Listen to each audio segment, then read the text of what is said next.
What is going on, guys? We are back and we're talking about DeFi. Now, before we do get into some of the projects that I'm going to show you guys that I'm currently involved with right now in terms of like products that I'm using to farm, I did kind of want to give you a little bit of a background on why I'm kind of back into DeFi. Real quick, pretty much, if you saw one of my videos a little while ago, you'll know that I had a CryptoPunk at some point. I was able to buy one at a relatively low price a couple months ago, and more recently, I capitulated. Your boy pretty much ended up selling, okay? I sold the punk because, frankly, this thing took up my entire portfolio because of the appreciation of it, and I figured that instead of being being a part of the NFT CryptoPunk cult, I'd rather have the liquid ETH. So with that being said, I was able to take that ETH and distribute it in a couple of different protocols that I'm currently using right now. Keep in mind, none of these protocols that we're going to talk about today sponsored me in any way. I'm not affiliated with them in any way either. I just kind of like them, and you'll see why pretty much now. First protocol we're going to talk about today is Ribbon Finance. Now, I made a video about Ribbon Finance quite some time ago, pretty much a review of the platform. And essentially what it is, if you're unaware, we're actually going to take a look at the Ether vault in this case.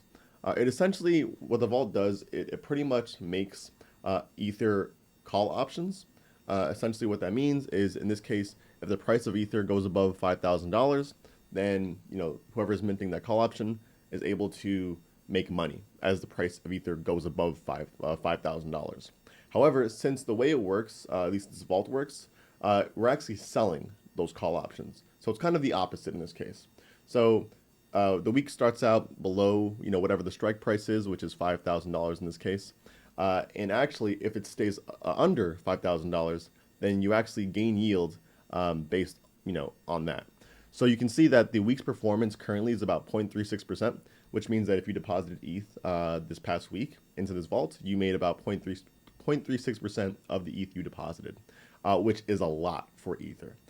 You'll find it very hard in this space to find really good, I guess you could say, yield generators, yield farms for Ether because of how of a wanted asset it is at the end of the day. I think Aave offers maybe less than 1%. It's crazy. But this is why I like Ribbon Finance. They have the ability to do it for dollars or USDC, Ether, as I said, and wrapped Bitcoin. The main thing to keep in mind here is that there is still a risk, right? Because the yield can be so high, the yield can go up to technically 40 something percent for the year. It can go up even higher than that. It can go lower. The yield really fluctuates quite a bit depending on what the weekly rate is. The thing is, if you do end up going, for example, above the strike price with Ribbon Finance, you can lose money pretty quickly. So, for example, you can see, and this is, by the way, the best thing that they threw in here, the profit calculator. If you actually keep on going through here, and if you keep going up until the strike price, or even a little bit after the strike price, you're not making any money, and at some point you're actually losing money. So, if the price of ETH goes to, let's say, $5,900, you lose about 1.3% of your deposit. So, if you're really, really bullish on ETH, short term, really bullish, probably not the best option for you. I'm very bullish on ETH, but I'm hoping that it doesn't take a $1,000, $2,000 run in a matter of a week, because that's how long the actual call options last for. So Ribbon Finance has definitely been my favorite protocol so far for gaining ETH, because at the end of the day, that's all I really want to do is get as much ETH as possible. I've been using it for about 4 weeks now. Technically, I've actually been using it for months, because I deposited ETH a long time ago, but it was very little because the vaults were limited. But now, as you can see, the vaults have a bunch of space in them, and you're pretty much able to use it at your free reign. So yeah, again, none of this is financial advice, but this is just what I'm personally doing to get more, ETH, essentially. Second project is Cap Finance. Now, Cap Finance is a very interesting project. As you can see, this is a leverage trading platform on Arbitrum, and you guys know that I am not an advocate of leverage trading at all, really, not at all. However, I decided to use the platform because I wanted to give it a chance. I always kind of poo-poo on it because of how much risk there is involved with it. But at the same time, I figured why not try to give give myself an educated chance of trying it. So for those of you who do want to try it out, you can pretty much take a look at how I did it here. Pretty much, it's pretty simplistic. You pick the asset you want to actually, do a short or long on, ETH or Bitcoin. Obviously, in my case, ETH. You can pick the type of how much leverage you want, all the way from 1x to 50x, which is quite a lot. And my most favorite thing about this, what makes it so, how do you say, simple to me, is how like they manage the UI and everything. Because you can see everything is step by step. You choose the leverage, and then once you see your leverage on the top right there, you'll be able to see what your liquidation price is if you go long or if you go short. So in this case, I'm long ETH at the end of the day. I'm long ETH. So for example, if I want to go risky, say 50x, at the current price of ETH, which is about $4,097 over here, I will get liquidated if it drops down to $4,032, which means I will lose all my money that I put in here if it drops $60 right now. However, if it goes up, I'm making a shit ton. And I think that's probably the only part that I'm actually not too sure about, like how to actually calculate your potential gains based off the leverage. So maybe that's another thing they could add there if they wanted to. I don't know. But I'm just happy that they at least show you the risk like straight off the bat. And even the bar turns like not red, but it turns like a lot more like amberish, I guess is the color. But if you go down to a more modest leverage number, let's say 10, which is what I did, you can see that the liquidation price is a lot lower. So it's a lot less risky if you choose a lot less leverage. And I think that's kind of what I love about this platform, is that it really shows you, like, it puts the risks of leverage trading into perspective and into an easy way to actually understand. And that's honestly why I love Cap Finance so much. And because, and by the way, so once you do that, you type it in here and you press one of these two buttons. So in this case, I already opened a position a little while ago at $3,500 ETH, and I'm currently up. And once you click on it, it gives you all the information on, when you took it out and all that stuff. And you'll see here that my current margin is 0.2, so I only put in 0.2 ETH.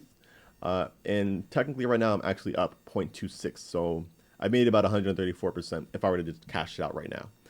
My liquidation price is $3,200.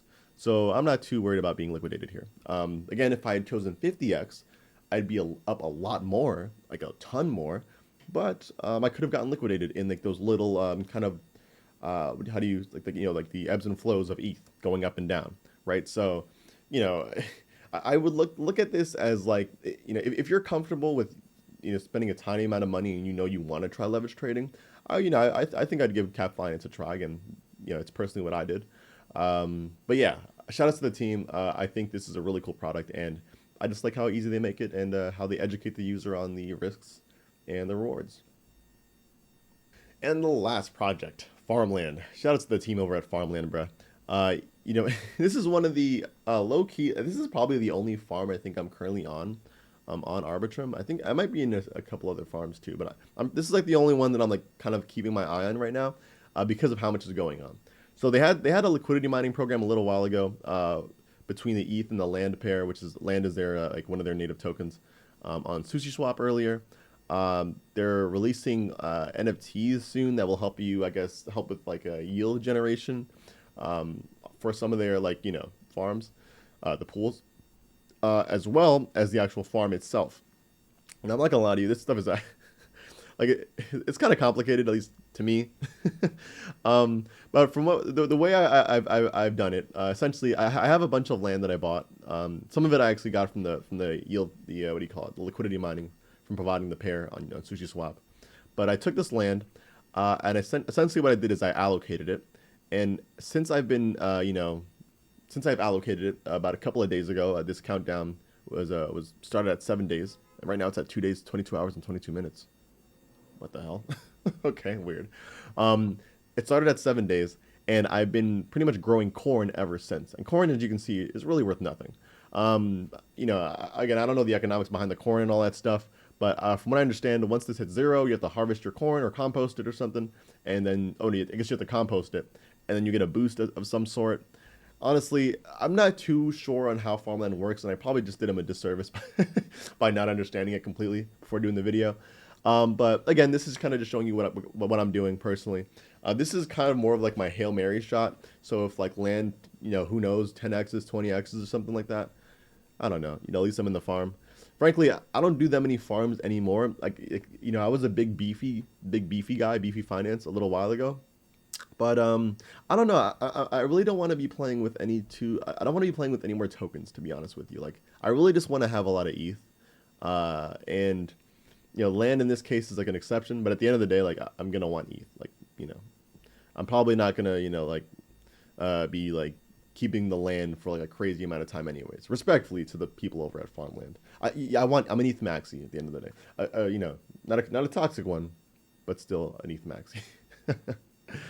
But with that being said, thank you guys for watching. Let me know down in the comments below. Are you guys doing any yield farming right now? If you are, is it on Ethereum? Is it on Arbitrum? Is it on Polygon, Avalanche, Phantom? There's a whole bunch of different Solana. There's a whole bunch of different projects right now where you can do yield farming. And this is kind of what I'm currently doing. The NFT space, I'm not too much into currently. I still have a bunch of my NFTs. If you check my wallet, bfresh.eth. I have a mutant ape still, and a couple of other things. But yeah, like honestly, if I hadn't gotten rid of that CryptoPunk, I would be in a pretty bad situation in terms of ETH. Like I'd probably have probably none, to be honest. But yeah, so let me know what you guys are doing down below. With that being said, thank you guys for watching, and yeah, I'll catch you guys on the next one.